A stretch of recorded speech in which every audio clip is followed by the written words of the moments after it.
The Joe Budden podcast co-hosts get at each other and air out their grievances.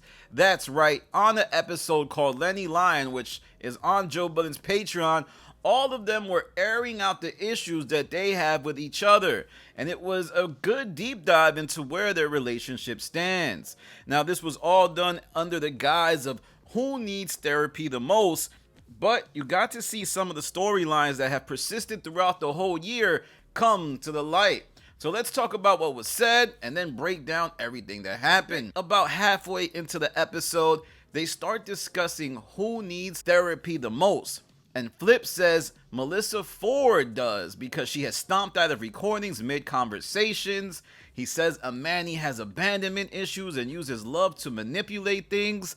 And then Flip says the whole cast is okay with being fake in society, basically revealing that he feels like he is the one who is the most open with how he truly is. He wears his heart on his sleeve. Now, I would push back on that and say that Flip actually is quite manipulative and uses things to appear a certain way. Like, I don't really think he's the most forthcoming with who he actually is. So, great job by Flip to use COE to manipulate this conversation. Things start to get a little dicey when M4 says some people know how to manage their energy, and that's why Flip made that comment about people being fake. She was saying, oh, but you're saying that because I know how to manage my energy. I'm not being fake. I'm just not like you who has to say stuff all the time.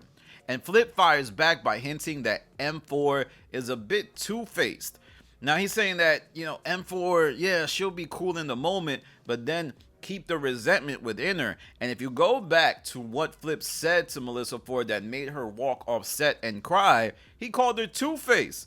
So what we're seeing here is Flip still thinks Melyssa Ford is two-faced. And I would bet the rest of the cast believes that as well. But then something crazy happens because Flip calls out Melyssa Ford for the faces she makes during the podcast, which are disruptive, he feels, to him.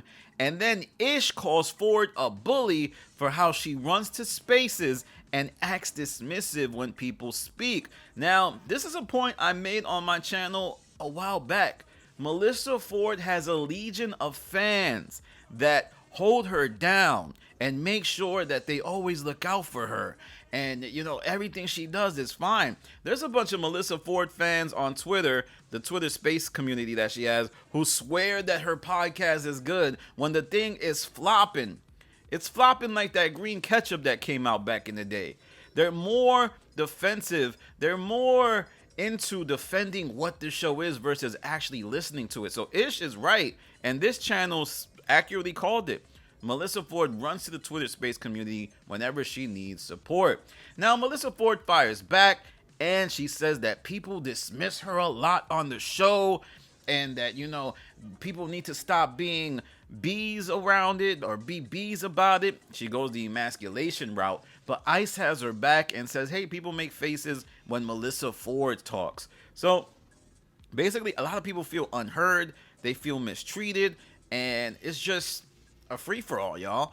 And I know a lot of people probably gonna say, hey, Danny, this is just a random conversation. Nah, they were looking heated, and we need to keep an eye out for that. Then Joe Budden says that Melyssa Ford needs therapy the most because she has a lot to work on, and says that, she struggles with identity issues, imposter syndrome, and that is pretty accurate. Melyssa Ford is very appreciative of her video vixen days, but hates what the video vixen days have painted her as. Remember, she's always like, oh, I love the video vixen days. Oh, but I hate being objectified. People look at me a certain way. People think I'm a hoe, but I'm not a hoe.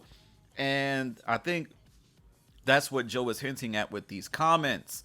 Then he says that Flip doesn't really need therapy. All of that is a show. And Joe admits that he needs therapy the most because he's nuts. I agree. But at least, I guess, Joe Budden is like, he's like the Sopranos, right? Did you ever watch the Sopranos? Tony Soprano went to therapy, and it was to get better with things, but he actually used what he learned in therapy against others. That's Joe. Therapy is not making him better. It's making him worse. And he's really Joey Soprano. I think he shouldn't go to therapy. I think he should just try to read books, try to practice self-care. Because remember that episode where he had his therapist on for a podcast? It was nasty. He used therapy to gaslight Rory and Maul. And that's what he does with everybody in his life. Then Melyssa Ford goes and she says Ish needs therapy the most. Flip is second, and then says Imani is third and Joe is fourth. After that, Ish says Flip is performative and none of what he does is really real. I must say, as this was happening, I thought to myself, damn, Ish and Flip look close. I never thought that they were this close. Like, Ish seems to have a reverence for Flip. Shout out to Flip for manipulating Ish. You did a great job there, buddy. Then he says Ice needs therapy because he holds himself back and is too complacent. Oh, that's a good one. That's a good one. You know, Ish has been pretty much hinting that Ice is just okay with whatever comes his way and he doesn't go out and get it. Now, I mean, I think that was something that is pretty obvious. If you look at his performances on Caffeine and Twitch, he didn't really put too much effort into them. He just sat down and did absolutely nothing, collected a check, and he was doing that largely for the first year of his time at the Joe Budden podcast, and Ish accurately called it out. But Ice kind of takes it in stride. I'm surprised Ish even went there because he knows Ice is sensitive. He has said that before. Then Imani goes and says Joe and Mel's brain is insane, so they need therapy the most. And he also says Ish is closed-minded and that Flip is performative and actually is normal in real life. And Ice goes next, and the highlight of his conversation is that Mel is the most neurotic.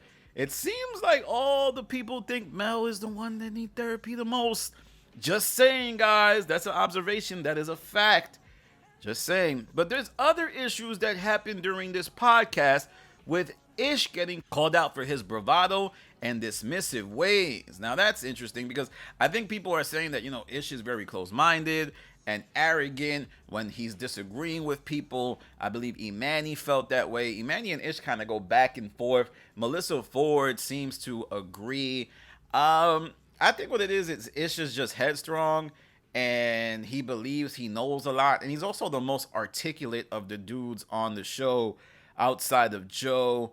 So, of course, he's going to come away looking like the most arrogant because Joe does the same thing, but he's the boss. So people can't say, hey, Joe's very arrogant. Like, nah, that's his show.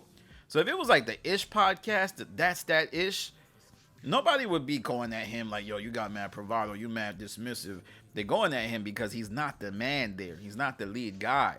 So we'll see how Ish navigates that. He wasn't really feeling what Imani was saying. So this episode was fascinating, a deep dive into the dynamics of the Joe Budden podcast and revealed a lot about how everyone felt. I also want to say Jaywan gave his thoughts, but I really don't care what Jaywan has to say.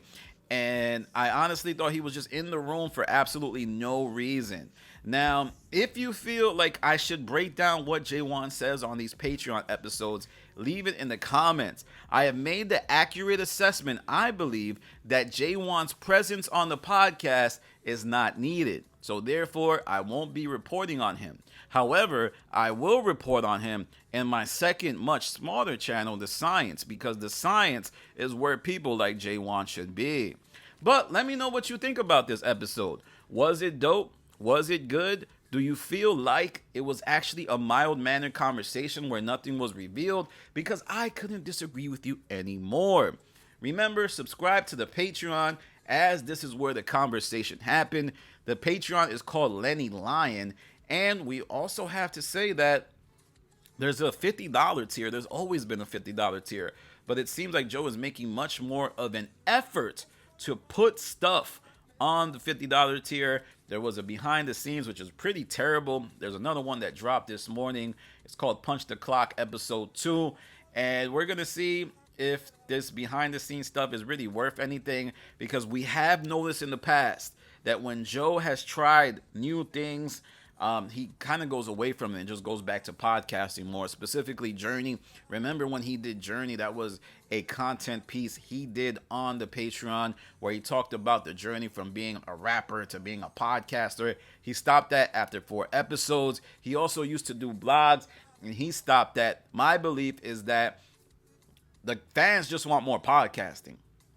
He has analytics that probably say, hey, people don't really care about this blogging, this content stuff, so let me do more podcasting. But the show has gone on to say, members of the show, that they want to do a reality show, they want to do this, they want to do TV, they want to do all that. So only time will tell if this materializes or if this is just a fad. But with that said, follow me on Instagram, The Stop TV. Follow me on Twitter, The Stop TV. Make sure you subscribe to my Patreon, The Stop.